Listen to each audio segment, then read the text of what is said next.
Lainey Woodworth stopped at the glass doors of the Portland Police Department. She took a deep breath and pulled on the heavy handle. New place, new people, new life. After 3 years in a small town, transferring to a major metropolis seemed like another stepping stone to a dream. The lobby greeted her with the chill of air conditioning and the hum of voices. The dark blue uniform fit flawlessly. Lainey had spent an hour ironing every crease. She adjusted her badge and headed for the front desk. "Detective Woodworth, first day," she smiled at the gray-haired officer. "Captain Blackwell's office." Thorne Blackwell was a tall man with a military bearing and a piercing gaze. His office was at the end of a long corridor lined with desks and filing cabinets. "Glad to welcome you to the team, Detective." He shook her hand firmly. "Your record is impressive. 30 solved crimes in 3 years of service." "Small town, sir. Everyone knows each other." Lainey tried to speak confidently, though her insides trembled with excitement. "It's going to be more difficult here." Blackwell picked up a folder from the desk. "But I believe in your potential. I'll introduce you to the department." They stepped out into the general conference room. A dozen attentive eyes stared at Lainey. She tugged the sleeve of her uniform jacket. "Meet Detective Lainey Woodworth, our newest employee." The captain's voice filled the room. "Reed, you'll be her partner for the first time." Detective Reed Cassidy, a middle-aged man with a slight gray on his temples, nodded welcomingly. His good-natured face made him easy to talk to. "And this is Sage Monroe, our CSI." The captain pointed to a young woman with a short haircut. "And Detective Merritt Hayes." Lainey shifted her gaze to the last person introduced. Tall, trim, with correct facial features and attentive gray eyes. He looked at her with mild interest. "Hayes is on a jewelry store robbery case," the captain continued. 3 victims, supposedly a gang of 5. "Woodworth, join the investigation, show us what you can do." The next few hours flew by like a blink of an eye. Merritt laid out the crime scene photos on the board, explained the details. His voice sounded steady and confident, every word precise and accurate. The perpetrators had a clear plan. He pointed to a diagram of the store. They knew the security system, the location of the cameras. This wasn't a random gang. Lainey scrutinized the materials. At one point, she noticed a detail in one of the photos, a reflection in the window that could indicate a 4th victim. "Detective Hayes," she stepped closer to the board. "Look at this. Looks like they left out one witness." Merritt leaned over the photograph, his shoulder lightly touching her shoulder. He smelled of expensive cologne. "You're right," he said with respect. "We should check the footage from the neighboring cameras. There might be something important there." The afternoon slipped into evening. Most of the staff had gone home, but Lainey stayed behind, helping Merritt with the paperwork. They sat at his desk, poring over papers in the dim light of the desk lamp. "Why Portland?" he asked suddenly, leaning back in his chair. "I wanted something more." Lainey looked up from the folder. "Everything is too predictable in a small town." "You're sure to find unpredictability here." Merritt grinned. "Sometimes too much of it." Something odd flashed in his gaze, but it was gone in a second. Lainey chalked it up to fatigue. She was already seeing lines of reports floating in front of her eyes. "That's enough for today." Merritt closed the last folder. "You did a good job, Detective Woodworth." "Lainey," she smiled. "Lainey's fine. Then just Merritt." He stood up and threw on his jacket. "Welcome to the team." Walking out of the control building, Lainey felt pleasantly tired and satisfied. The first day had gone even better than she had expected. She especially liked the atmosphere in the department, professional but not prim. And then there was that Detective Hayes. There was something mysterious about him, something elusive behind the perfect facade of a successful cop. But it was too late to think about that. Tomorrow was another day of work, and Lainey wanted to be in shape. She hailed a cab and called the address of her rented apartment. Portland lights twinkled outside her window, promising new mysteries and discoveries. Lainey was ready for them. At least she thought she was. It had been a week since the jewelry store robbery. Lainey sat at her computer, reviewing surveillance footage from the neighboring buildings. Her eyes were already sore from the endless succession of footage, but she couldn't stop. There had to be a lead somewhere. "Coffee?" A familiar voice made her flinch. Merritt was standing next to her, holding out a paper cup. "Thank you," she smiled gratefully. "Just about to take a break. Did you find anything interesting?" "Maybe." Lainey turned the monitor around. "Look, this van shows up on the footage 3 days before the robbery. The driver parks so he can see the service entrance every time." Merritt leaned closer, his breath lightly touching her cheek. "Great job." His voice sounded sincere admiration. "Did you run the numbers?" "I did. The van was registered to a flower delivery company, but it was stolen 3 weeks ago. It was never reported to the police because the owner decided to collect on a fake accident." "You dug this up in just a week?" Merritt sat on the edge of the table. "Impressive. You learn to notice details in small towns." Lainey sipped her coffee. "When everyone knows each other, every little detail counts. Why don't we go for a walk? You need a break, and I need some fresh air to think." They went outside. The October air was fresh and clear. Merritt led her to a small square near the office. "What do you think of Portland?" he asked as they settled on a bench. "Different rhythm, different people." Lainey looked thoughtfully at the falling leaves. "But I like it, especially working in the department." "And the team?" "Everyone's very professional.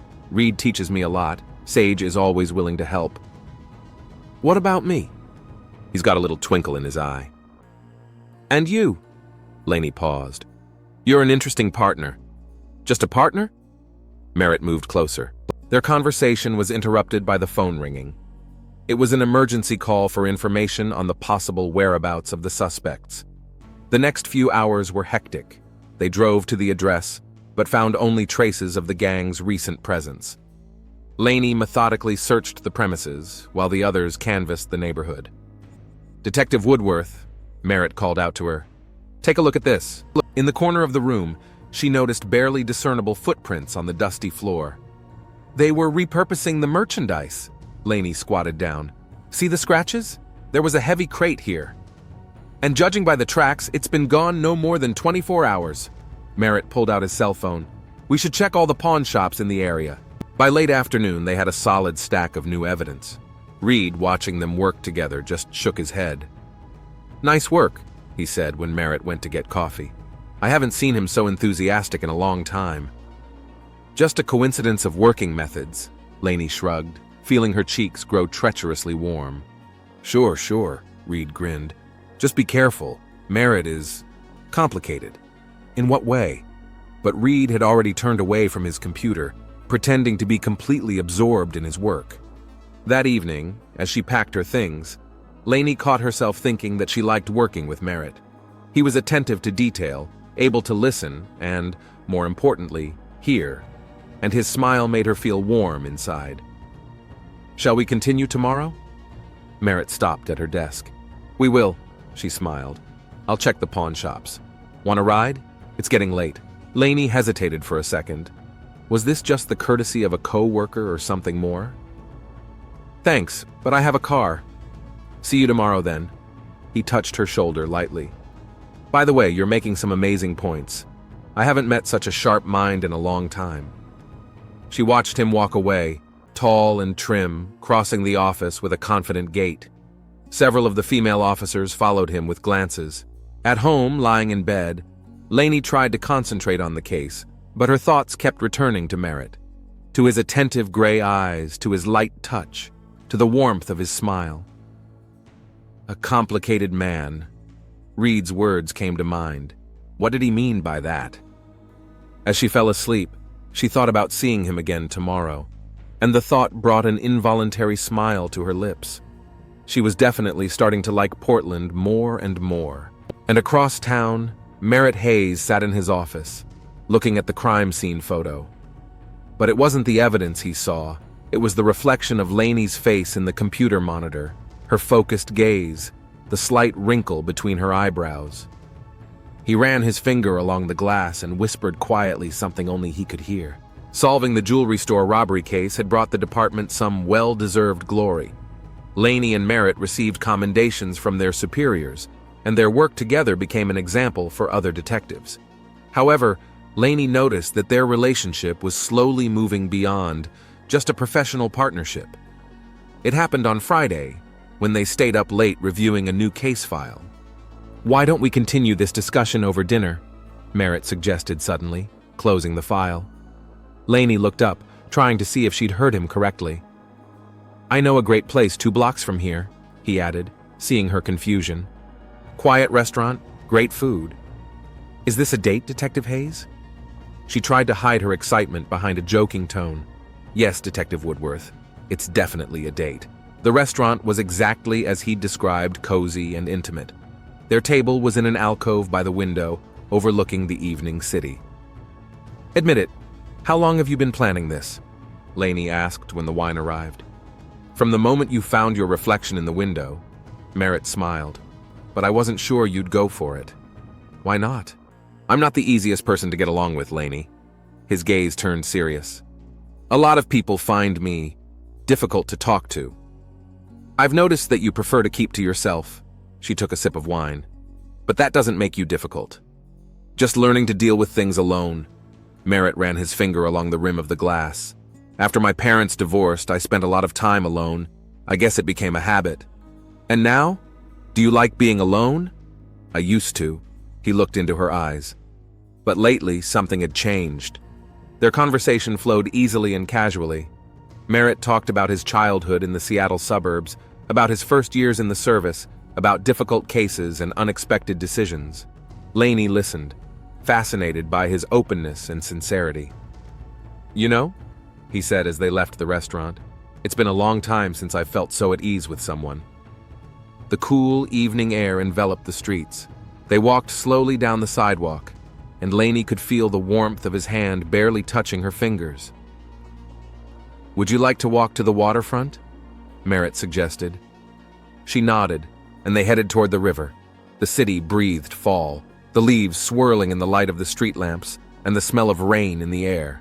Sometimes I don't think I'm cut out for normal relationships, Merritt said suddenly, stopping at the parapet. Too much darkness inside. What do you mean? Work changes us, Lainey. We see so much evil, so much pain. It leaves a mark. But that doesn't make us bad people, she turned to him. No? His eyes seemed almost black in the darkness. What if that darkness one day consumes everything else? Lainey wanted to say something back, but at that moment his phone rang. Merritt took a few steps away, and she heard only fragments of the conversation. Yes, I understand. No, I can't right now. I told you, not now. His voice sounded harsh, almost aggressive. When he returned, he was visibly tense. I'm sorry, I have to go, he said curtly. It's urgent. Is something wrong? Nothing much. He tried to smile, but it was strained. I'll call you a cab. The next day, Merritt was a different man. He barely said hello to Lainey, avoided looking at her all day, and gave her one-word answers if she tried to speak. Everything okay? She asked when they had to work together on the report.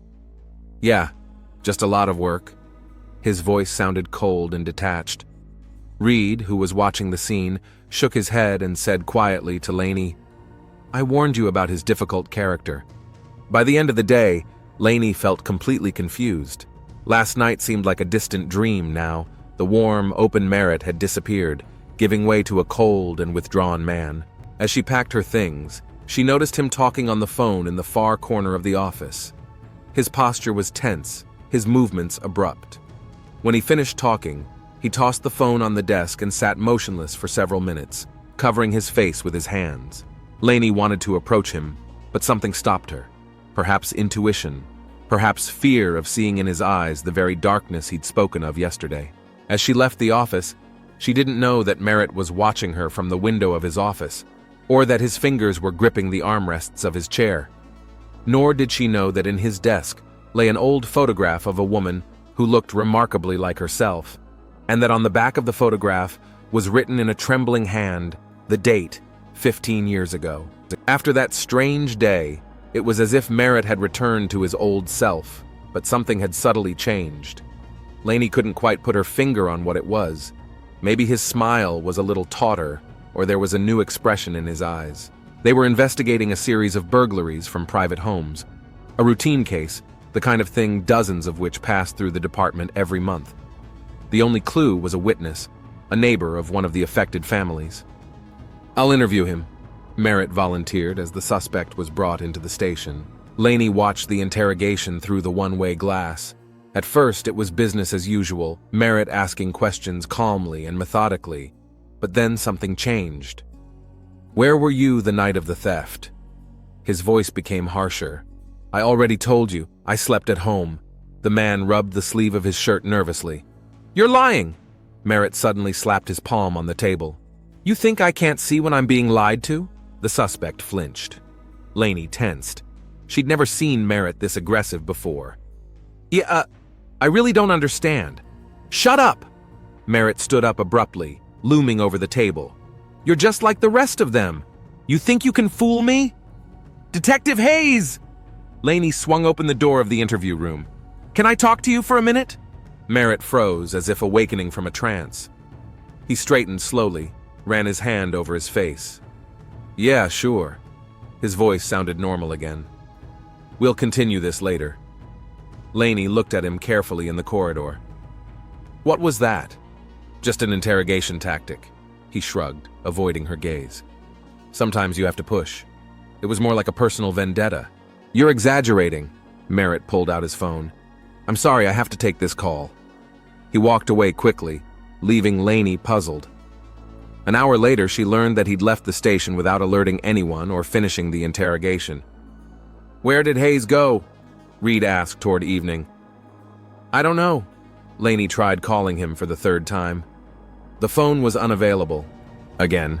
Reed shook his head. "It's been happening more often lately." "What do you mean?" "He disappears for hours without telling anyone. Merritt didn't show up until the end of his shift.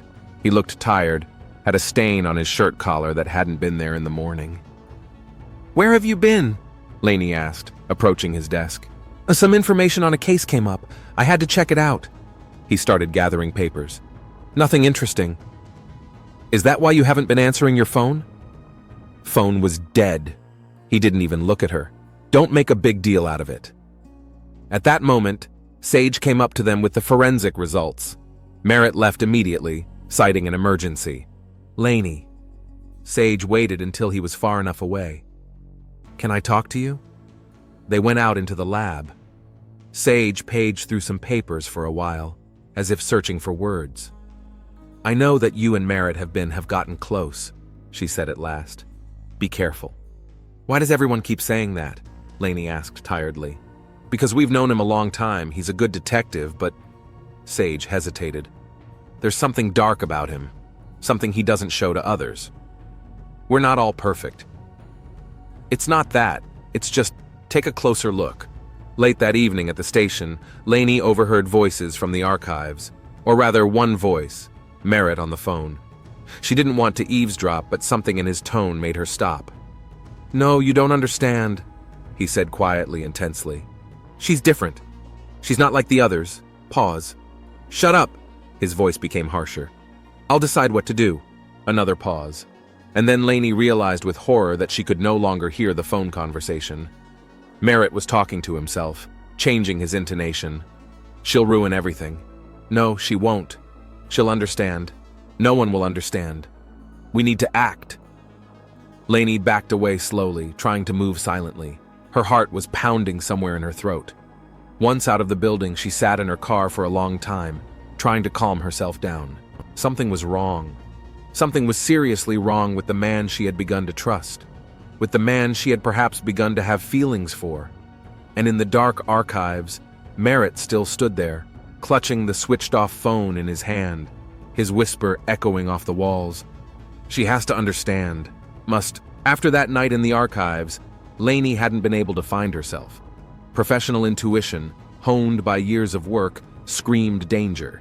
She began stealthily gathering information on Merritt, delving into old files and reports. In the dusty archives, among the yellowed folders, she came across a strange pattern. Over the past 15 years, several women had gone missing in various Portland neighborhoods. Nothing unusual for a big city, except for one, but all the disappearances had occurred in neighborhoods where Merritt worked.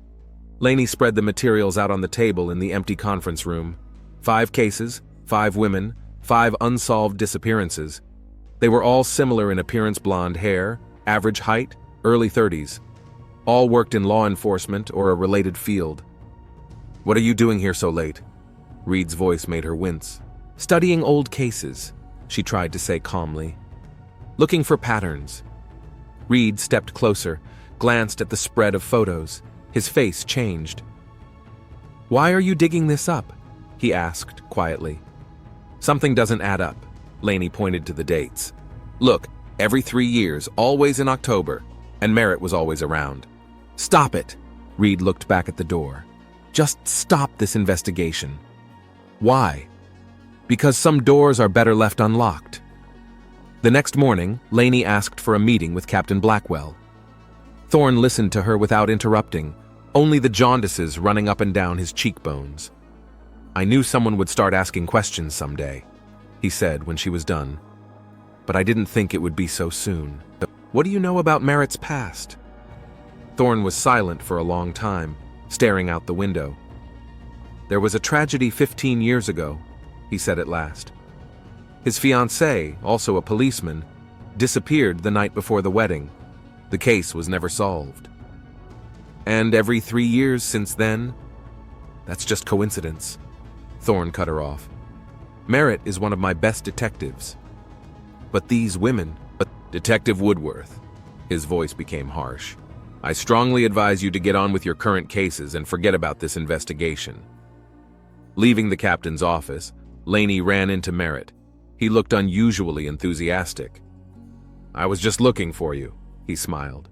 Any plans for tonight? No, why? I want to invite you to my place.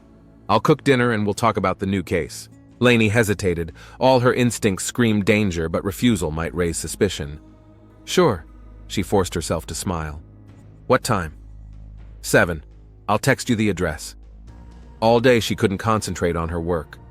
Sage noticed her condition and tried to talk to her, but Laney just kept it to generalities. The Merritt house was an old mansion on the edge of town. A wrought iron fence, a well-tended garden, stone steps leading up to a massive door. Welcome, he met her at the door, dressed in a simple sweater and jeans. Come on in. Inside, the house looked austere and elegant. Antique furniture, dimmed lights, the smell of fresh baking from the kitchen. Impressive. Laney looked around. How long have you lived here? This is my family's house. Merritt accepted her coat. It was my grandmother's. He was unusually talkative at dinner, telling funny stories from his childhood, asking about her life. Laney gradually began to relax. Would you like to see the house? He suggested after dessert. There are a lot of interesting things here. They went up to the second floor. Merritt showed old photographs, told stories about the furnishings. Then he suggested they go down to the basement. That's where my grandfather's wine collection is kept, he explained. Some of the bottles were over 50 years old. Laney felt a chill run down her spine, but it was too late to back out. The cellar was large and well lit. There were wine racks along the walls and a massive oak table in the center. This is where the oldest examples are. Merritt walked to the far wall. Come take a look. Laney took a step forward to examine the bottles. At that moment, she heard a click behind her. She turned around and saw only a strange glint in Merritt's eyes before something heavy fell on her head. She woke up in total darkness. Cold concrete floor, the smell of mold and mustiness. An attempt to get up revealed her hands cuffed together. Muffled footsteps could be heard somewhere upstairs. Merritt! She shouted, but her voice echoed off the walls. I'm sorry, Laney. His voice came from somewhere upstairs. You learned too much. You dug too deep. Why? You'll understand. In time, you'll understand.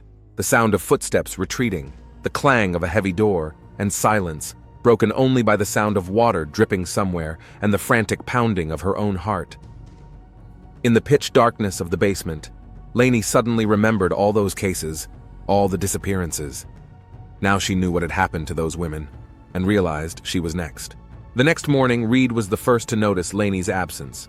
She was never late, always showed up at least half an hour before her shift started. He dialed her number.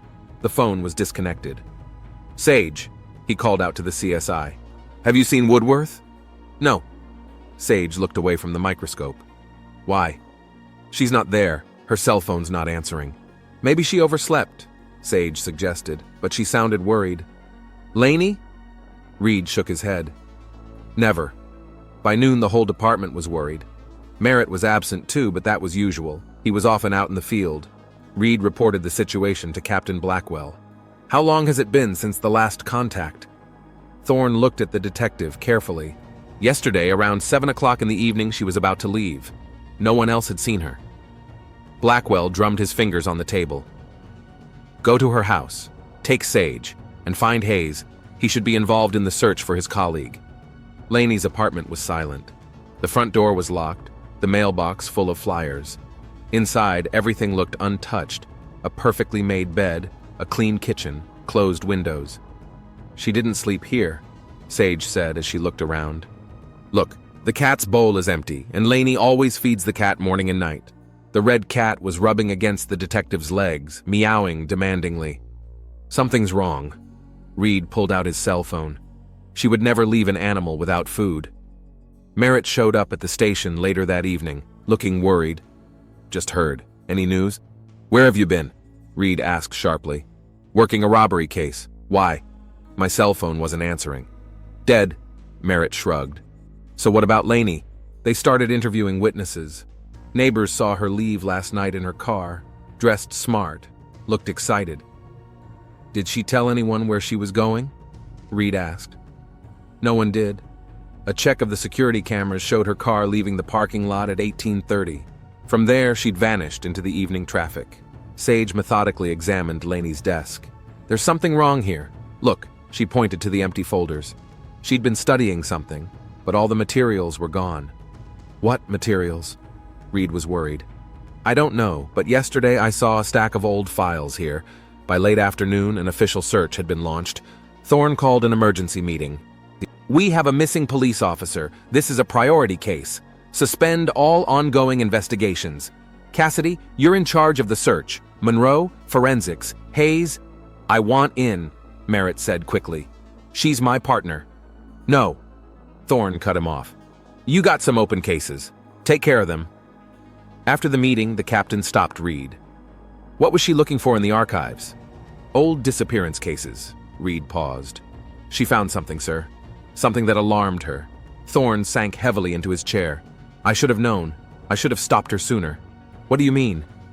15 years ago, a policewoman went missing. We never found the body, and then there were others every 3 years, always in October. And all the cases were handled by Merritt," Thorne finished. "He was always in the neighborhood, but we couldn't prove anything." "Why didn't you say anything?" "Because there was no evidence. Just coincidences and guesses. And now..." He looked at the calendar. It was October again. Outside the window, dusk was falling. Somewhere in the city, a clock was ticking, counting down the time that was getting shorter and shorter. 48 hours is the golden rule for finding a missing person. After that time frame, the chances of finding a person alive plummet.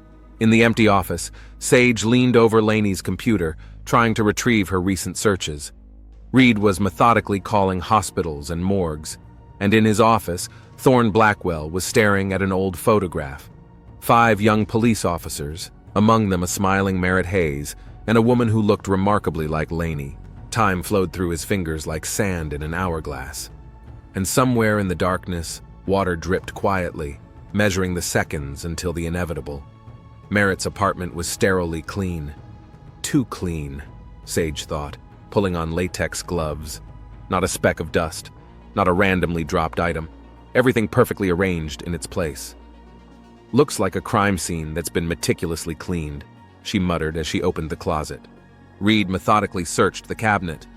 They'd gotten the search warrant after they'd found Laney's car, neatly parked 2 blocks from Merritt's house. "There's got to be something here." Reed pulled out the desk drawers one by one. She couldn't be wrong. In the bottom drawer, under a stack of papers, he found a tattered, leather-bound notebook. The first entry was dated 15 years earlier. "Emily's gone, missing, they say. But I know the truth. She betrayed me, as they all did. But she's safe now. Now she can never lie again." "Sage!" Reed called out. "Come here!" They read together, turning the fragile pages. The entries became increasingly incoherent, the handwriting changing from clear to illegible. They all looked like her, all traitors, smiling, promising, lying. but I see right through them. I know what to do." Simultaneously, in the dark basement, Lainey tried to free herself from the handcuffs. Her wrists were bloodied, but she didn't stop. Somewhere upstairs, footsteps could be heard. Merritt was pacing back and forth, talking to himself. She must understand. No, she wouldn't, like Emily. They're all the same, Lee. Names kept popping up in the diary. Sarah, Jane, Christina, Melissa. Every story ended the same way. She's safe now. God, Sage whispered. He'd killed them all. Reed was already on the phone with headquarters. I need a SWAT team, now. And check his house, that old mansion on the outskirts. New diary entry, obviously recent. Lainey's different. She'll understand. She has to understand. Otherwise... In the basement, Lainey froze as she heard footsteps approaching. The door creaked open, and a dim light came on. Have you figured it out yet? Merritt's voice was soft, almost gentle. What am I supposed to realize, Merritt? That I'm saving you, all of you, from lies, from betrayal. He sat down beside her. Emily didn't understand either, at first, but then, where is she now? Safe. His eyes glittered strangely. They all did. Something rumbled upstairs. Merritt jumped up. Someone's here. It's the police, Merritt. They'll find me. No. He shook his head. No, it's too soon. You don't understand yet. A knife glinted in his hand. Lainey instinctively recoiled, but the chain of handcuffs kept her from going any farther. In the meantime, Reed and the assault team were already entering the house. In the second-floor study, they found a wall hung with photographs. Women, young, beautiful, looking like each other, and among them, Lainey, her last photo at the station. Basement! Reed yelled. He must keep her in the basement! Merritt paced the cellar. No, not now. Not yet. I'm not done. Merritt, Lainey tried to speak calmly. You're sick. You need help. Shut up! He grabbed her by the hair. You're just like them. You think I can't see? You think I don't know? From upstairs, they shouted, Police! Stay where you are! I'm sorry, Lainey, Merritt whispered. You could have been special. You could have understood. The knife arced through the air. At that moment, the basement door flew off its hinges. Hayes! Drop your weapon! The shot rang like thunder in the confined space of the cellar. Merritt fell, still clutching the knife. And somewhere in his office lay an open diary, the last entry cut off at the half-word. She could have been the one who finally... Back at the lab, Sage reviewed the contents of Merritt's uniform jacket pockets for the third time. Checks, change, keys, stop. She held one of the keys up to the light. Reed! Her voice echoed down the empty hallway. Get in here right now. The key was old, with an ornate head and barely visible engraving on the side. I know this series. Sage frantically flipped through the catalog. Such locks were installed in Portland mansions at the beginning of the last century, and only one company. Get to the point. House of Hayes. She held up the catalog triumphantly. That old mansion on Oak Street. Merritt said he sold it 3 years ago, but this key... It's new, Reed finished. Damn it. He'd had the house all this time. They raced through the night streets, sirens cutting the silence. Rain whipped against the windshield, turning the streetlights into blurry patches. The mansion towered a dark hulk, all the windows dark. Only one, the basement one, had a faint glimmer of light. Alpha Team, main entrance, Reed commanded over the radio. Beta Team, back door, keep it quiet, he's got a hostage. In the basement, Lainey heard a commotion upstairs. Merritt heard it too, scurrying around the room, muttering something incoherent. No, it's too early, too early. The lights suddenly went out. In the pitch blackness, Lainey could only make out his silhouette and the glint of the knife in his trembling hand. They won't understand, he whispered. No one understands, only you could. Upstairs, there was the crack of a door being kicked open, the stomping of feet on the stairs, shouts of, Police! On the floor! Merritt rushed to Lainey. I'm sorry. You could have been special. You could have realized. The basement door flew off its hinges. The flashlight beam caught Merritt's crazed eyes and the knife in the darkness. Drop the weapon, Reed's voice. Hayes, it's over. No! Merritt shouted. You all don't understand. I was saving them. I was saving them from lies, from betrayal. The knife arced through the air. The shot rang deafeningly loud in the confined space. Merritt fell, still clutching the hilt. Blood spread across the concrete floor, mixing with the rainwater trickling down the walls. "Lainey!" Sage rushed to her friend, ripping off the handcuffs. "Are you okay? God, your hands?" "I'm fine," Lainey staggered as she was lifted to her feet. "The others. We need to find the others." "We will," Reed backed her up. "Now we will." An hour later, the house was crawling with forensics. They found a bricked-up door in the basement wall that led to a long corridor with 5 chambers, each one showing signs of prolonged human occupancy. And in each one, a small altar with a photograph on it. Merritt was taken to the hospital under heavy guard. The bullet had gone clean through his shoulder. He'd survived to stand trial. Lainey sat in the ambulance wrapped in an orange blanket. The rain drummed on the roof, washing away the events of the night, but it couldn't wash away the memories. "How did you know?" Reed asked, sitting down beside her. "His eyes," she answered quietly. "There was such emptiness in them. And business. When I started digging, it all came together. We found the diary. He's sick, Lainey. Long and serious. I know." She looked up at the lighted windows of the mansion. "He kept talking about understanding, about how I need to understand. Understand what? That he'd been betrayed, that Emily had betrayed him. And ever since then, he's been searching, looking for someone who would understand, someone who would be special." Dawn was slowly breaking over Portland. In its cold light, the old mansion looked like the set of a horror movie. The flashing cars, the uniformed men, the yellow ribbon of cordon. It was like a nightmare. But it wasn't a dream. It was a reality in which one man had been living a double life for 15 years. A beautiful detective by day and an obsessive maniac by night. And only an accidental discovery in the archives put an end to this nightmare. There was a long investigation, a trial, witness testimony. The bodies of the missing women had to be found, their families notified, these old cases finally closed. But now, at this pre-dawn hour, there was only fatigue and relief, and somewhere in the back of his mind, a realization of how thin the line between normalcy and insanity was, and how easy it was to cross. The interrogation room was cold. Merritt sat at the table, his right hand in a sling. He refused the offer of a lawyer. He said he wanted to tell the story himself. I remember the day it started. His voice sounded suddenly clear. October 22nd, 15 years ago. Emily was packing. Reed turned on the recorder. Behind the one-way glass stood Thorne and the district attorney. She said she was leaving, that she couldn't marry me. Merritt looked somewhere through the wall. She had someone else. There was someone else all along. And then what happened? I didn't want to kill her. I just wanted her to understand how betrayal hurts. His fingers drummed on the table. I locked her in the basement.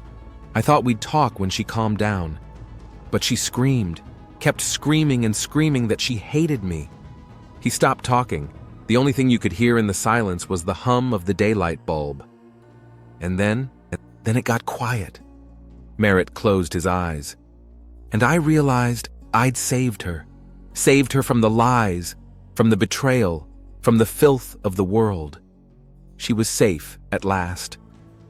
Simultaneously, in another office, Lainey testified. He was talking to himself in different voices. One was calm, rational, the Merritt we all knew. The other was angry, full of hate. They were arguing about me. About what exactly? The first one said I was special, that I'd understand. The other demanded that I be killed like the others. She took a sip of water. When the second voice won, it got scary. At the hospital, psychiatrists diagnosed her with dissociative identity disorder triggered by severe psychological trauma. 2 personalities, 2 different lives. After Emily, I tried to live a normal life, Merritt continued. I really tried, but they were all like her. Everyone betrayed me. Sarah started asking questions about my past. Jane followed me. Christina wanted to leave. Melissa found old newspaper clippings. And you killed them all. Saved them, he corrected. I saved them all. The trial began 3 months later. The room was full of journalists, relatives of the victims, police officers. Laney sat in the front row, straight and pale. Merritt pleaded guilty to all charges. 6 counts of first-degree murder, kidnapping a police officer, resisting arrest. His lawyer tried to build a defense of insanity, but a psychiatric evaluation showed Merritt was fully aware of his actions at the time of the crimes. Defendant, do you have anything to say before sentencing? Merritt stood up. He looked the same in his suit as before, trim, collected, professional. I'm not apologizing, he said calmly. I was doing what I thought was right, saving them from themselves. Only Laney.